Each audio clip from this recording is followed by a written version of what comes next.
안녕하세요. 딸아이 하나를 둔 30대 여성입니다. 남편과는 이혼 소송 중인데 이제 거의 다 끝나가요. 그리고 다행히 좋은 결과가 나올 것 같아서 드디어 이렇게 제 이야기를 한번 해볼까 합니다. 그런데 막상 얘기를 하려니까 어디서부터 어떻게 이야기를 하는 게 좋을지 조금은 난감하기도 하네요. 남편하고는 집안어른의 소개로 만났습니다. 가까운 집안어른은 아니셨는데 지금으로부터 몇 년 전 사촌언니가 결혼하던 날 부모님하고 같이 하객으로 참석한 적이 있어요. 그리고 그때 한동안 안부조차 모르고 지냈던 먼 친척 어른들 몇 분을 뵙게 되었죠. 그리고 그중 한 분이 저더러 참하게 생겼다며 몇 번이나 저를 칭찬하셨고 제가 어린 나이도 아니었는데 맛있는 거라도 사 먹으라며 제 손에 5만 원짜리 한 장을 쥐어주시더라고요. 제가 당황해서 괜찮다며 거절하려고 했는데 어른이 예뻐서 주는 용돈이니 받으라셨고 마침 또 결혼식장이다 보니 다들 분위기가 좋았거든요. 그래서 얼떨결에 그렇게 5만 원을 받고 인사를 드리고 그랬어요. 그런데 그 일이 있고 며칠 뒤 그 어른께서 저희 아버지한테 전화를 하셔서는 제가 시집은 갔는지 만나는 남자는 있는지 그런 것들을 물어보시더랍니다. 그리고는 당신이 건너 아는 집에 아주 괜찮은 청년이 있다면서 저랑 한번 만나게 해주고 싶다 그러셨다는 거예요. 그리고 저는 당연히 싫다고 했어요. 솔직히 말하자면 거짓말 좀 보태서 불편해서 싫다고 아주 진저리를 쳤었죠. 원래도 자연스러운 만남을 추구하는 저였는데 잘 알지도 못하는 집안어른이 주선하는 자리라니 상상만 해도 불편해서 속이 다 울렁거렸다니까요. 하지만 부모님께선 듣자 하니 이미 어른께서 그쪽 집안에다가 말도 해놓으신 것 같고 그래서 제가 안 나가면 그 어른 체면이 말이 아니게 생겼답니다. 그러면서 그냥 집안어른 부탁이니 눈 딱 감고 나갔다 오라고 그리고 혹시 아냐 정말 괜찮은 사람이 나올지 하셨는데 솔직히 그런 말은 귀에 들어오지도 않더라고요. 그저 이게 그 5만 원을 받은 대가인가 싶은 게 황당하고 짜증도 나고 정말이지 기대는커녕 만나기도 전에 있는 대로 마음이 상해버렸다니까요. 하지만 약속 날짜가 다가올수록 집안어른이 중간에 계시다 보니 그래도 기왕 나가는 거 잘해서 나가야겠다는 생각이 들대요. 그래서 옷도 신경 써서 갖춰 입고 서둘러서 집을 나섰더니 약속 시간보다 10분 정도 일찍 도착하게 되었죠. 그런데 남편은 벌써 도착해 저를 기다리고 있었습니다. 그게 좀 인상적이었어요. 게다가 준비라도 해온 사람처럼 자기소개를 하는데 긴장한 목소리도 목소리인데 사람이 성실하단 게 느껴지더라고요. 뿐만 아니라 남편도 저랑 같은 작가의 팬이라는 사실을 알았을 땐 신기하면서 괜히 반갑기까지 한 게 그러니 대화는 또 얼마나 잘 통했겠어요? 시간 가는 줄 모른다는 게 어떤 건지 그때 처음 알았네요. 이후로 저희는 인연을 만났고 11월에 어느 날 남편의 프로포즈로 결혼까지 약속했어요. 그리고 양가의 축복 속에서 부부의 연을 맺게 되었는데 여기까지는 솔직히 별 문제가 없었거든요. 아니, 오히려 무르르듯 자연스럽게 흘러가서 정말 우리가 운명은 운명인가 보다 그런 생각까지 들었죠. 그런데 제가 딸아이를 출산하고 얼마 지나지 않아 생각지도 못한 일로 남편이란 사람에게 크게 실망하고 말았습니다. 산후조리원에서 나온 후 저는 소위 남들이 말하는 독박 육아를 시작했어요. 육아휴직을 쓰는 게 눈치가 보였지만 딸아이와 유대감을 형성하는 게 중요하다 생각해서 어렵게 내린 결정이었죠. 하지만 육아라는 게 정말 마음처럼 쉽지가 않더라고요. 그래서 어쩔 수 없이 친정어머니의 손을 빌리는 날이 하루 이틀 늘어났습니다. 남편이 못마땅해하는 눈치였지만 그때만 하더라도 저는 그저 남편이 저희 친정어머니한테 미안해서 그런다고 생각했어요. 한편으론 시어머니보단 친정어머니의 출입이 잦아지니 그게 불편해서 저러나 싶기도 했고요. 그러다 딸아이가 100일이 좀 지났을 무렵 제가 알아눕게 되었는데 다행히 열이 있거나 한 것은 아니었지만 전에 없이 딸아이 돌보는 게 힘에 부치대요? 그래서 남편에게 이야기를 하니 시터를 부르라는데 솔직히 좋은 시터분들도 많겠지만 워낙 흉흉한 뉴스가 판을 치던 시기였거든요. 그러니 비록 제가 집에 있다고 해도 함부로 잘 알지도 못하는 사람을 집에 들이기가 겁나더라고요. 그래서 결국 친정어머니를 오시라고 했어요. 한 2주 정도 저희 집에 계시면서 저 좀 도와달라고요. 참고로 시댁에도 여쭤봤지만 어머님께서는 아주 난색을 표하시며 가면 일당으로 한 20만 원씩은 받아야 한다는 말씀만 하셨습니다. 저희 상황을 뻔히 아시면서 그런 말씀을 하셨다는 건 한마디로 싫다는 말씀이셨죠. 그런데 저희 어머니가 와 계신 지 꼬박 일주일 되던 날이었어요. 현관을 들어서는 남편 표정이 좋지가 않더라고요. 그래서 제가 밖에서 무슨 일이라도 있었어? 표정이 왜 이렇게 안 좋아? 장모님은? 잠깐 뭐 사러 간다고 나가셨는데 왜? 장모님 안 씻으시냐? 진짜 요즘 집에만 들어오면 구역질이 난다, 구역질이 나. 그게 무슨 막말이야? 집에서 무슨 냄새가 난다고 그래? 그리고 냄새가 나도 그게 우리 엄마한테서 난다는 증거 있어? 장모님 오시기 전엔 안 났는데 장모님 오신 이후로 며칠째 내가 속이 미식거린다고. 그러면 100% 장모님 때문이지, 안 그래? 우리 엄마 아침 저녁으로 씻으시거든? 당신보다 더 자주? 알지도 못하면서 생사람 잡고 있어, 진짜. 남편과 대화가 끝나기가 무섭게 친정어머니가 들어오셨고 저도 모르게 친정어머니의 표정을 살폈습니다. 다행히 어머니는 아무것도 듣지 못하신 듯 했지만 제 마음은 편치 않았죠. 게다가 남편 말이 신경 쓰여 저도 모르게 코를 킁킁거리며 어머니 냄새를 맡게 됐는데 그런 제 모습을 알아차리자마자 이 상황 자체가 너무 짜증나고 서럽고 그런데 이내 곧 저녁 식사를 하는 자리에서 남편이 이번엔 아주 노골적으로 인상을 쓰더니 또다시 무슨 냄새 안 나냐고 그러더라고요. 그리고는 저희 어머니더러 장모님 씻으셨어요? 그러는데 정말이지 진짜 밥상이고 뭐고 확 뒤집어 엎어버리고 싶더라니까요. 그리고 어머니는 금세 얼굴이 빨개지셔서는 씻었는데 왜 나한테 무슨 냄새라도 나냐면서 당황스러워 하셨는데 어찌나 분하던지 눈물이 다 날 것 같더라고요. 사실 저희 어머니는 제가 결혼하던 해까지 시장에서 아버지와 함께 튀김 가게를 하셨어요. 아버지의 사업이 망하고 이후로 마지막이란 각오로 주변 분들에게 돈을 빌려 시작하셨던 일이었죠. 돈 빌려준 사람들한테 하루라도 빨리 갚아줘야 된다고 그러면서도 저한테는 뭐 하나 부족한 거 없이 해주시려고 한 달에 딱 하루만 쉬시면서 그렇게 20년을 장사하셨습니다.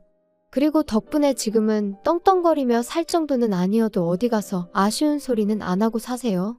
3층짜리 작은 건물이지만 새들어 장사하던 그 건물도 저희 부모님이 사셨거든요.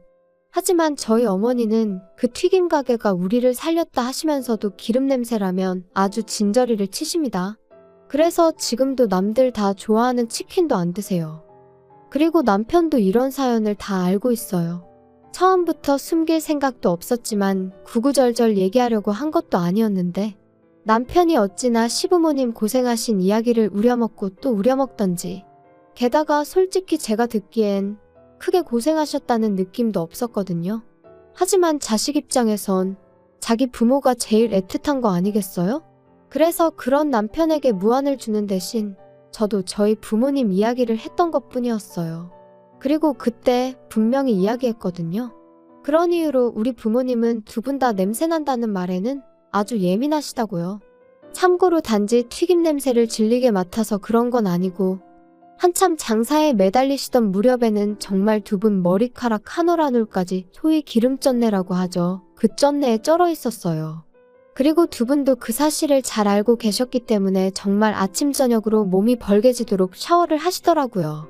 특히나 어머니는 정말 살갗이 다 일어날 만큼. 그때를 생각하면 지금도 제 마음 한구석이 먹먹해져요. 아무튼 그랬는데 그 쩐내라는 게 쉽게 빠지질 않는 거예요. 그래서 결국엔 그 쩐내 때문에 싫은 소리를 듣게 되는 상황이 종종 있었고 그러니 다른 사람도 아닌 남편이 저희 어머니한테 냄새로 무안을 주었다는 사실을 저로서는 도무지 받아들일 수가 없었습니다. 그래서 이튿날 죽이 되든 밥이 되든 내가 애를 보겠다 하고 어머니는 가시라고 했어요. 며칠 같이 지내면서 어머니가 좀 편하게 대해주니까 인간이 장모 어려운 줄을 모르고 저딴 식으로 나오나 싶기도 했고 괜히 좋은 마음으로 오셔서는 상처만 받고 가시면 안 된다 싶었거든요. 남편이 하다못해 조심스럽게 여쭤보기라도 했다면 조금 위로가 되었을까요? 지금도 잘 모르겠어요. 확실한 건 있는 대로 인상을 찡그리며 싫은 티를 낸 그 얼굴이 제 뇌리에 너무나 선명하게 남았기에 며칠이 지나가도 남편이 꼴보기도 싫었다는 거죠. 그리고 말이 나왔으니 말이지만 까놓고 말해서 저라고 시부모님이 하시는 행동이 전부 다 마음에 들었겠어요? 식사 도중에 아버님은 트름을 열대 뻔은 하시는 분이셨고 어머님은 설거지거리를 못하러 만드냐며 한 번도 반찬을 덜어서 드시질 않으셨습니다. 그래도 저는 평생을 저렇게 사신 분들이니 어떻게 다 내 입맛에 맞추겠나. 어쩌다 한 번이니 그냥 내가 이해하면 된다 생각하고 넘긴 적이 한두 번이 아니었어요. 그런데 남편이 먼저 그런 식으로 나오니 저도 더는 참지 말아야겠다고. 그게 뭐라고 아주 단단히 결심을 하게 되더라니까요. 그런데 그 일이 있고 얼마 지나지 않아 저는 청천벽력 같은 사실을 알게 되었습니다. 그렇게 친정어머니를 가시게 한 후로 마음 한켠이 답답하고 묵직한 게 그러다 하루는 그냥 무작정 친정부모님을 만나러 가고 싶더라고요. 그래서 연락도 없이 친정을 찾았는데 집안이 온통 어질러져 있었어요. 제가 알던 친정집 같지 않아서 도둑이라도 든 줄 알았을 정도로 말이죠. 그리고 그 사이에서 웬 서류 뭉치가 제 눈에 들어왔는데 그건 바로 어머니의 병원 서류였습니다. 게다가 그제서야 식탁 위에 잔뜩 늘어난 약봉지도 눈에 들어오고 결국 이게 다 뭐냐는 제 추궁에 아버지께서 친정어머니가 폐암위기라는 사실을 털어놓으셨어요. 그런데 더 충격적이었던 건 어머니도 아버지도 진작부터 알고 계셨으면서 임신 중인 제가 놀랄까봐 비밀로 하고 계셨다는 거였죠. 제가 어떻게 그러실 수가 있냐고, 그러다 어머니가 돌아가시기라도 하셨으면 나는 어떻게 살라고 그런 거냐고. 원망이라고 해야 할지 그때 그 감정은 한마디 단어로 설명할 수가 없네요. 아무튼 이후로 저는 바로 어머니를 모시고 병원을 찾았습니다. 그리고 의사가 말하길 당장이라도 병원에 입원하셔서 치료를 시작하는 게 좋겠다대요. 그런데 어머니께서 아주 완강히 거절을 하셨어요. 평생 장사만 하다가 이제 좀 사람답게 살려는데 병원에 갇혀있고 싶지는 않다고요. 그리고 저도 아버지도 그런 어머니의 고집을 도무지 꺾을 수가 없었죠. 그래서 어쩔 수 없이 일단은 아버지께서 어머니의 병간호를 시작하게 되셨네요. 그런데 나이 든 부모님을 두신 분들이라면 다들 아실 거예요. 아버지가 어머니를 챙기는 것과 어머니가 아버지를 챙기는 건 사실 같을 수가 없다는 걸요. 저희 부모님도 그랬습니다. 제가 보기엔 아버지는 아버지대로 최선을 다해서 어머니를 챙기고 계셨지만 평소 깔끔하신 어머니의 야무진 손끝을 따라잡기엔 턱없이 부족하더라고요. 그래서 제가 일주일에 2번 정도 어머님께 딸아이를 맡기고 친정을 찾기 시작했는데 이때도 생각해보면 말도 못해요. 남편은 저더러 결혼을 했으면 친정일은 좀 잊고 살아야 하는 거 아니냐며 언제까지 자기랑 딸은 팽개치고 친정만 그렇게 쫓아다닐 거냐면서 어이가 없었죠. 제가 할 일 없이 친정 부모님이랑 꽃놀이나 다니는 것도 아니었잖아요. 게다가 막말로 남편이 뭘 좀 도와주기라도 했으면 말을 안 해요. 자기는 돈 번다는 이유로 집안일엔 손도 까딱 안 하기 일쑤였으니까요. 근데 이제 제가 친정을 챙기면서 자기 저녁밥을 못 챙기는 일이 종종 생기니까 그게 그렇게 억울했던 건지. 게다가 딸아이를 팽개쳤다니 그것도 어머님한테 하루에 5시간 일주일에 2번 부탁드린 것뿐이었는데 세상에 그런 억지가 어딨냔 말이죠. 말이 나왔으니 말인데 어머님은 어머님대로 자기가 이 나이에 손녀 보느라 이게 무슨 생고생이냐며 그럴 거면 너는 육아휴직인지 뭔지 그건 왜 했냐. 얼마나 싫은 소리를 해대셨는지 몰라요. 아무리 그래도 사돈이 아프다는데 까놓고 말해서 과일 바구니 하나라도 보내실 생각은 안 하시고 그저 당신 불편한 것만 투덜투덜. 가뜩이나 남편도 꼴보기가 싫은데 어머님까지 왜 이러시나. 시간이 갈수록 그나마 남아있던 고마운 마음은 온데간데 없어지고 그저 얄밉다는 생각만 들었던 게 솔직한 제 심정이에요. 그런데 안 좋은 일은 왜 그렇게 연달아 터지는지. 그런 생활이 반년쯤 이어지던 무렵 저희 아버지께서 큰 사고를 당하셨습니다. 친정어머니가 원래부터 먼지에 좀 예민하셔서 그날도 친정아버지께선 그런 어머니를 위해 이불을 베란다에서 터시다가 그만 아래로 추락을 하셨거든요. 불행 중 다행이라고 해야 하나. 아파트가 2층이었고 아래층은 최근에 새로 흙을 깔아서 비교적 덜 단단했기에 망정이지. 아무튼 그렇다고 해도 아버지는 왼쪽 발목이 골절되셨고 꼬리뼈에도 금이 갔습니다. 갈비뼈도 상태가 좋지 않았죠. 그래서 꼼짝없이 병원 신세를 지게 되셨어요. 상황이 상황이었던 만큼 친정어머니가 저희 집에 오시는 건 제 상식으론 너무나 당연한 일이었어요. 막말로 혼자 계시다가 쓰러지기라도 하시면 그땐 누가 책임을 지냔 말이죠. 하지만 남편의 반응은 냉정하기 짝이 없었습니다. 지금처럼 왔다 갔다 하면서 들여다봐드리면 되지 뭘 집으로 모시기를. 안 돼, 불편해. 지금이 편하고 불편하고 따질 상황이야? 난 우리 엄마 절대로 혼자 계시게 못해. 뭐 못하면 어쩔 건데 장인 장모님 돈도 있으신데 사람 쓰시면 되잖아. 아니면 장인어른 입원해 계시는 동안 장모님도 잠깐 병원에 계시게 하던가. 아니, 내가 우리 엄마를 평생 모시고 살자는 것도 아니고 아버지 퇴원하실 때까지만 몇 주만 좀 같이 지내자는 건데 그게 그렇게도 안 될 말이야? 이 집이 너 혼자 산 집이야. 내 돈도 반 들어갔으니까 나도 내 의견을 말하는 것뿐이야. 그리고 솔직히 너 지금 육아휴직 중이라 내가 외벌이하는 거나 마찬가지잖아. 그러면 내 입장도 배려를 해줘야지. 거기다 내가 말은 안 하려고 했는데 생각해보니까 장모님 아파서 냄새 나시는 거 아니야? 아프시단 핑계로 안 씻고 그러셨던 거 아니냐고. 역시 내 코가 개코라니까. 아무리 생각해도 안 되겠다. 나 장모님 냄새 못 견디겠거든? 생각만 해도 또 울렁거린다. 당신 진짜 말 그따위로밖에 못해. 그럼 뭐 시부모님한테는 꽃향기라도 나는 줄 아나 봐. 그리고 외벌이가 어쩌고 저쩌고. 야, 어디 가서 그런 소리 할 것도 없어. 그 돈 뭐 나 용돈 쓰라고 벌어다 주니? 나 육아휴직 시작하고서 티셔츠 한 장 사 입은 거 없거든? 아이고 대단하십니다. 그럼 네가 매일같이 먹는 밥 반찬 생수는 어디 땅 파서 나왔냐? 남편과 말 같지도 않은 소리를 하며 다투는 제 자신을 보니 말 그대로 현타가 오더라고요. 그리고 이건 아니다. 이렇게 사는 건 아니다라는 생각이 딱 들었죠. 그래서 남편에게 마지막으로 한 번만 더 묻겠다 했습니다. 우리 어머니 모시고 단 몇 달만이라도 살겠냐? 아니면 나랑 지금 이혼하겠냐? 그러니까 남편 하는 말이 이것 봐. 너 내가 몇 번이나 말했지. 너가 신경 쓸 가정은 나랑 우리 희연이가 있는 여기라고. 근데 지금 뭐 나더러 장모님을 모시던지 아니면 이혼을 하던지 선택을 하라고? 너 제정신이냐? 그래, 당신 말대로 내가 우선순위를 착각하고 있는 건지도 모르지. 하지만 나는 내 부모까지 나 몰라라 하라는 배우자를 존경하며 평생 한 이불 덮고 살 자신이 없거든. 이러다 막말로 우리 엄마나 아빠 잘못되기라도 하면 난 네가 악마로 보일 것 같은데 그때 가서 이혼하면 너무 늦잖아? 어이가 없다. 진짜. 그래 뭐 이혼하고 싶으면 이혼해. 그런데 희연이는 네가 못 데려가. 내가 키울 거야. 그거야 법대로 하자고. 장인장모 병간호도 못하게 해서 이혼한다는데 그런 철면피한테 과연 딸을 키우게 해줄지는 모르겠네. 좋은 변호사로 한번 잘 알아봐. 그리고 그날부로 저는 제 짐을 챙겨서 집을 나왔습니다. 술에 진탕 취해 남편이 잠든 사이를 틈타 아이도 데리고 나왔죠. 사실 남편이야 딸아이를 정말이지 눈에 넣어도 아프지 않을 정도로 예뻐한 건 사실이지만 시부모님은 아들이 아니라는 이유로 늘 시큰둥한 반응이셨어요. 그리고 남편은 어쨌든 혼자서는 아이를 돌볼 상황이 못 되었는데 그렇다고 시부모님이 봐주실 리도 없었으니 애를 내놓으라 할 리는 없겠다 싶었거든요.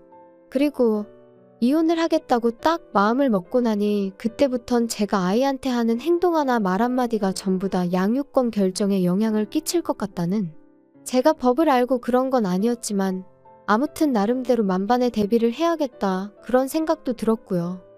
그리고 이후로 무려 1년 3개월에 걸쳐 지독한 이혼 소송을 이어갔습니다. 그때 서름과 고됨을 이야기하자면 아마 석 달하고도 열흘을 밤을 새도 부족할 거예요.